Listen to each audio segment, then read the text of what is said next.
આજે વૈશાખી પૂનમ દ્વારકામાં વહેલી સવારથી જ ગોમતી સ્નાન અને રાજાધિરાજના દર્શન, ભક્તોનું ભાડે ઘોડાપૂર।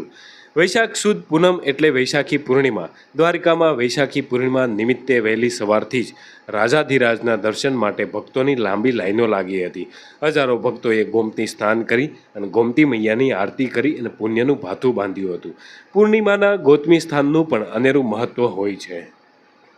આ ઉપરાંત અરવલ્લીના પ્રસિદ્ધ યાત્રાધામ શામળાજીમાં પણ પૂનમ નિમિત્તે ભક્તોનું ભારે ઘોડાપૂર ઉમટ્યું છે। વહેલી સવારથી જ મંદિર પરિસરમાં ભગવાનના દર્શન માટે ભક્તોની લાંબી લાઈનો લાગી હતી।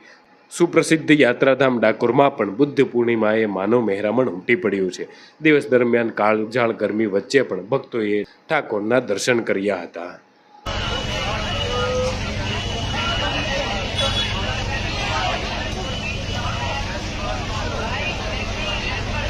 Hey!